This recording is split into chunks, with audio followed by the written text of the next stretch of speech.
बच्चों, कैसे हैं आप सब? पढ़ाई अच्छी चल रही होगी। आज के लेक्चर में हमें जो टॉपिक करना है वो है थायो ईथर्स। पिछले वाले लेक्चर में हमने थायोस को किया था, आज हम कर रहे हैं थायो ईथर्स को।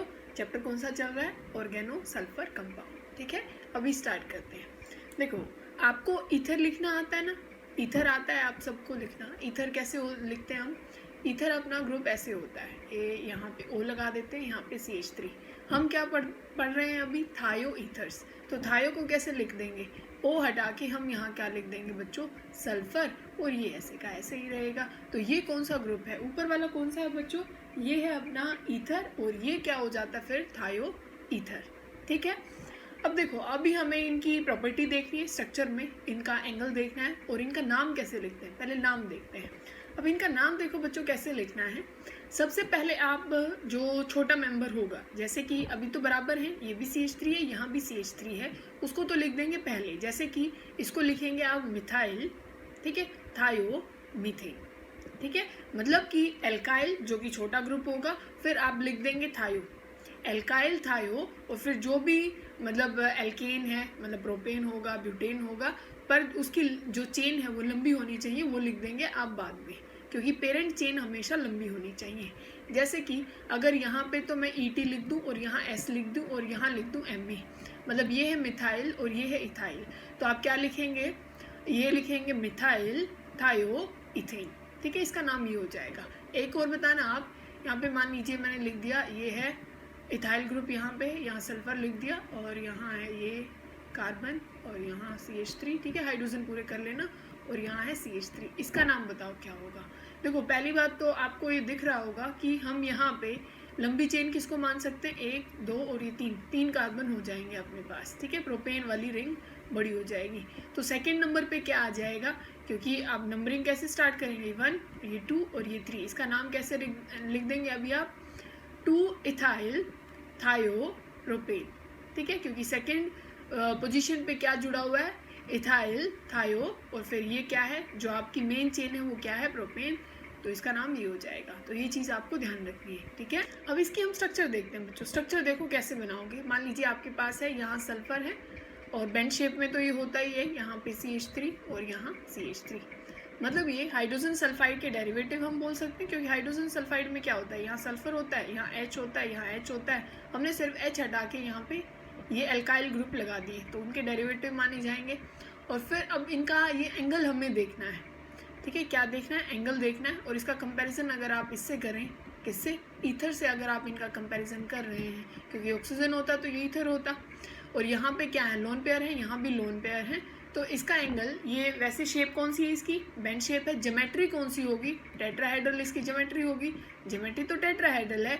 और हाइब्रिडाइजेशन, मैंने क्या कहा था? हाइब्रिडाइजेशन कैसे काउंट करते हैं? पहले वाले लेक्चर में भी हमने देखा था कि जितने सिग्मा बॉन्ड है और प्लस में जितने लोन पेयर हैं, वही क्या होती है उसकी हाइब्रिडाइजेशन। देखो, ये 2 तो सिग्मा बॉन्ड है, और ये क्या है? 2 लोन पेयर हैं। टोटल हमें 4 क्या चाहिए? यहाँ पे हमें ऑर्बिटल चाहिए, तो sp3 इसकी हाइब्रिडाइजेशन हो जाएगी। हाइब्रिडाइजेशन तो इसकी भी sp3 है।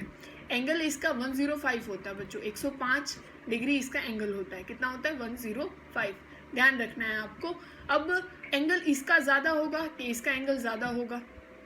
अब ध्यान रखो, क्या बताया गया था कि अगर सेंटर एटम जितना इलेक्ट्रोनेगेटिव होता है, उसका एंगल भी उतना क्या होता है बच्चों?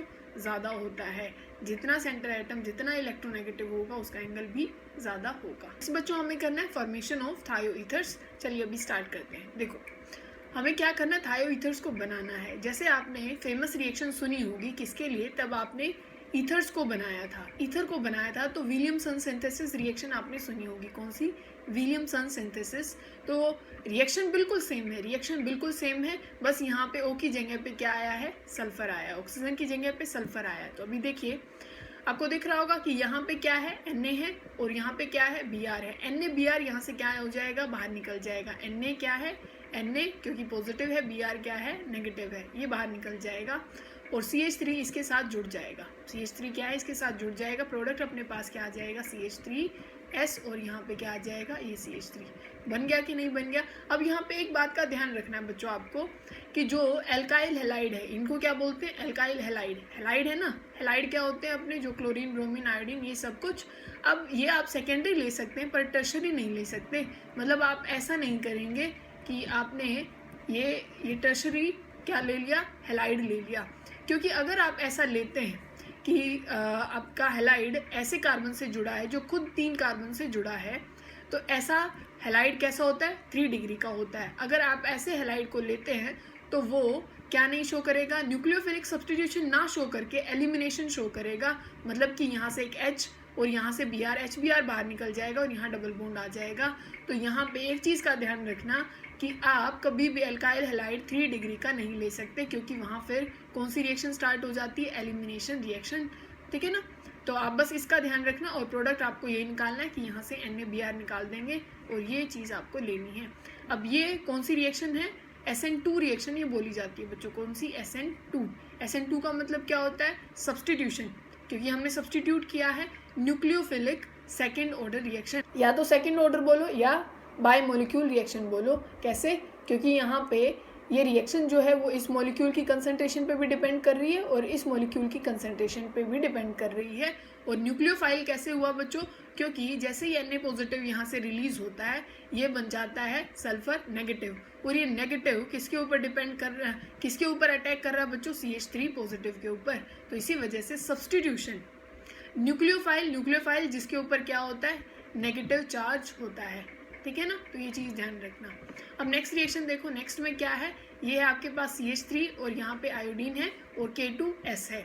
अब देखो कैसे करोगे इस रिएक्शन को। अब यहाँ पे लिख लेते हैं एक बारी, ये है CH3I, इसको 2 मॉलिक्यूल ले लेते हैं। इसके कितने ले लेते हैं बच्चों, 2 मॉलिक्यूल। एक यहाँ लिख लेते हैं CH3I और आपके पास क्या है, ये K2S है ना। देखो एक तो इनको अलग अलग लिख लें, K को, एक K यहाँ लिख लीजिए, तो ये KI यहाँ से बाहर निकल जाएगा। एक K और बचा ना, क्योंकि K क्या है, 2 है, तो ये K और ये I। ठीक है, 2 KI बाहर निकल जाएंगे और ये सल्फर बचा ना, और ये CH3 और ये CH3, तो यहाँ पे ये चीज़ बाहर निकल जाएगी CH3S और यहाँ पे CH3। ठीक है, तो K2S के साथ भी रिएक्शन करते हैं तो ध्यान रखिएगा इनके 2 मॉलिक्यूल होने चाहिए, क्योंकि जो आयोडीन है उसकी भी एक वैलेंसी होती है और पोटेशियम की भी एक वैलेंसी होती है। तो इसी वजह से Ki यहाँ से बाहर निकल जाएगा, एक Ki यहाँ से बाहर निकल जाएगा और ये आपस में जुड़ जाएंगे। तो थायो हमने क्या बना लिया, ईथर बना लिया। ठीक है, अभी नेक्स्ट रिएक्शन देखो बच्चों, ये क्या है, हमने यहाँ पे ईथर ही लिखा हुआ है, ईथर है ये अपने पास। इसकी रिएक्शन अगर आप P2S5 के साथ अगर कर देते हैं तो ये ऑक्सीजन यहाँ से रिमूव हो जाएगा और यहाँ आ जाएगा सल्फर। क्या आ जाएगा, यहाँ ऑक्सीजन यहाँ से रिमूव हो जाएगा और यहाँ क्या आ जाएगा बच्चों, सल्फर यहाँ पे आ जाएगा। ठीक है, ध्यान रखेंगे।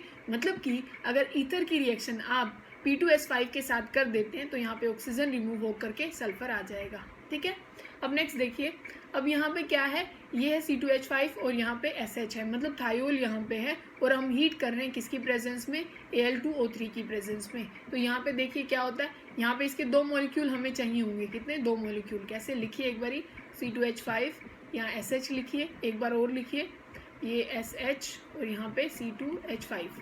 ठीक है, समझ में आ गया, 2 मॉलिक्यूल हमने लिए। तो अभी देखो यहाँ से क्या निकल जाएगा, H2S गैस बाहर निकल जाएगी, H2S गैस यहाँ से बाहर निकल जाएगी और ये आपस में जुड़ जाएंगे। बन गया कि नहीं बन गया थायो ईथर, बस इतना ही करना था। ठीक है ना। नेक्स्ट रिएक्शन देखो बच्चों, यहाँ पे देखिए आपके पास क्या है, ये एल्कीन हमारे पास है और यहाँ अपने पास थायोल है और वो किसकी प्रेजेंस में रिएक्शन की जा रही है, परऑक्साइड की प्रेजेंस में रिएक्शन हो रही है। परऑक्साइड का मतलब देखो, ये हमने रिएक्शन पहले लेक्चर में भी की थी, तब हम थायोल्स को बना रहे थे। ये पर यहाँ पे आया परऑक्साइड और परऑक्साइड की प्रेजेंस में एंटी मार्कोनिकोव रूल लगता है। कौन सा, एंटी मार्कोनी रूल क्या कहता है कि न्यूक्लियोफाइल वहाँ अटैक करेगा जहाँ पे हाइड्रोजन कम है।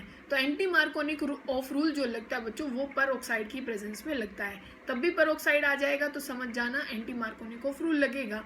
तो यहाँ पे हालांकि उसकी कुछ कंडीशंस होती हैं, तो परऑक्साइड यहाँ पे है तो यहाँ पे क्या लगेगा, अब आने वाला ग्रुप मतलब न्यूक्लियोफाइल वहाँ आएगा जहाँ पर हाइड्रोजन क्या होंगे, ज़्यादा होंगे। अब देखो H तो क्या होगा, पॉजिटिव, और CH3S क्या हो जाएगा बच्चों, नेगेटिव। तो न्यूक्लियोफाइल तो यही होगा ना, CH3S नेगेटिव। तो ये न्यूक्लियोफाइल कहाँ आएगा, जहाँ पर ये क्या है, ये हाइड्रोजन ज़्यादा है, क्योंकि या तो यहाँ पे अटैक हो सकता है या तो यहाँ पे अटैक हो सकता है। तो यहाँ पे ये ग्रुप लगा दीजिए SCH3 और यहाँ पे आके क्या लग जाएगा, ये H। ठीक है, बस इतना ही करना था। तो ये फॉर्मेशन किसकी थी, थायो ईथर्स की। ठीक है, अब बच्चों हम कर रहे हैं केमिकल रिएक्शंस। किसकी, थायो ईथर्स की। अभी हमने फॉर्मेशन की है, अभी हम उनकी केमिकल रिएक्शन कर रहे हैं। तो अभी स्टार्ट करते हैं। तो थायो ईथर्स की कर रहे हैं, तो ये ईथर है और ये अपने पास क्या है, ये क्या है, इथाइल आयोडाइड। अब देखिए, अब आपको ये पता है कि भाई ये तो आपने हमेशा इलेक्ट्रॉन्स ले ही लेते हैं क्योंकि इलेक्ट्रोनेगेटिव है। तो यहाँ पे क्या आ जाएगा, यहाँ क्या आ जाएगा बच्चों, पॉजिटिव। और अब देखो सल्फर के पास क्या होते हैं, लोन पेयर होते हैं। तो लोन पेयर से ये यहाँ पे अटैक करेगा क्योंकि यहाँ पे पॉजिटिव है।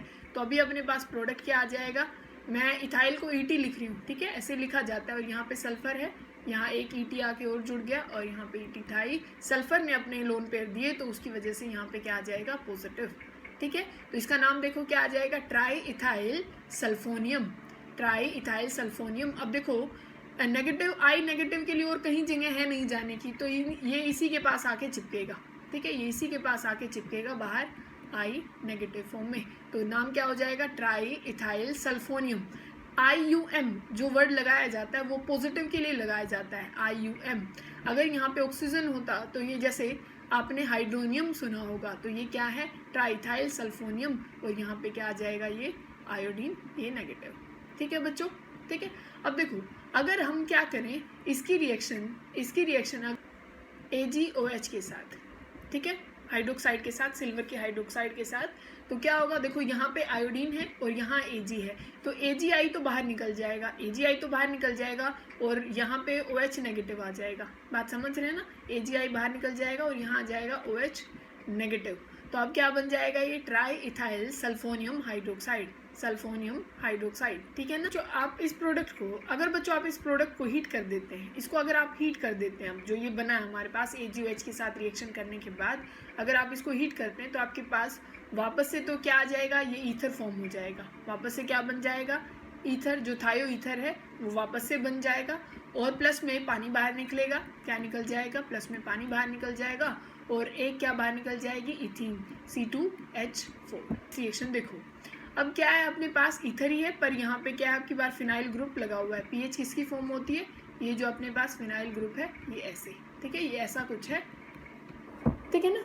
अब हमें इसकी रिएक्शन किसके साथ करनी है, H2O2 परोक्साइड के साथ हम इस रिएक्शन कर रहे हैं। किसके साथ, परोक्साइड के साथ, हाइड्रोजन परोक्साइड। अब ये क्या बन जाएगा, इसकी हो जाएगी ऑक्सीडेशन बच्चों। क्या हो जाएगी, ऑक्सीडेशन। तो यहाँ पे आ जाएगा SO और ये बन जाएगा CH3। ठीक है, इतनी बात समझ में आ गई। इसका क्या कर दिया है, ऑक्सीडेशन। अब इसका नाम बताइए क्या हो जाएगा, ठीक है, क्या हो जाएगा, मिथाइल फिनाइल सल्फोक्साइड। ठीक है, देखो फिर से यही चीज़ है, पर अब की बार हमने एक्सेस में H2O2 ले लिया है, ज़्यादा ले लिया, या फिर आप यहाँ पे KMNO4 ले रहे हैं। क्या ले रहे हैं, KMNO4। तो यहाँ पे क्या आ जाएगा, ये pH यूँ का यूँ रहेगा, सल्फर के ऊपर भी यहाँ ऑक्सीजन आ जाएगा और यहाँ पे भी, मतलब दोनों साइड ऑक्सीजन आ जाएगा और यहाँ पे रहेगा CH3।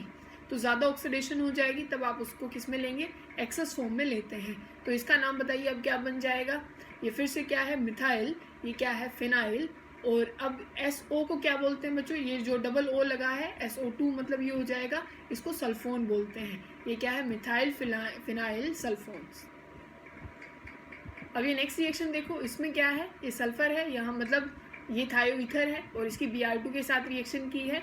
तो अब ये जो ब्रेक डाउन हो जाएगा, Br2 मतलब पॉजिटिव फॉर्म में, एक Br नेगेटिव फॉर्म में। ठीक है, तभी आप इंडिविजुअल ब्रेक डाउन करते हैं तो ऐसे ही ब्रेक होता है। तो इसके पास, सल्फर के पास क्या है, लोन पेयर है, तो ये इसको देगा इलेक्ट्रॉन। तो अब ये क्या हो जाएगा, ET और ये ET और यहाँ पे Br।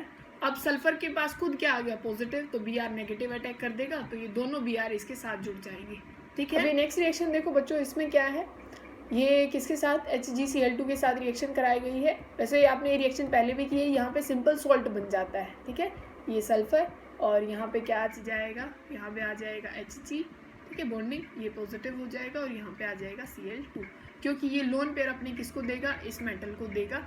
तो ये सॉल्ट या ये कॉम्प्लेक्स फॉर्म में आपको इसको बनाना है। ठीक है, अब नेक्स्ट हमें क्या करना है, जो थायो ईथर्स होते हैं उनकी हमें हाइड्रोलिसिस करनी है, पानी के साथ रिएक्शन करनी है। जैसे ही आप इनकी पानी के साथ रिएक्शन करते हैं तो ये क्या बना लेते हैं बच्चों, अल्कोहल बना लेते हैं। क्या बना लेते हैं, ये C2H5 और यहाँ पे क्या आ जाएगा, ये C लिखना, C2H5 और यहाँ आ जाएगा OH और प्लस में यहाँ पे क्या निकल जाएगी, H2S गैस निकल जाएगी। क्या निकल जाएगी, H2S गैस। और इसके 2 मॉलिक्यूल बनने वाले हैं। कितने में बनेंगे, 2 मॉलिक्यूल बनेंगे। ठीक है ना।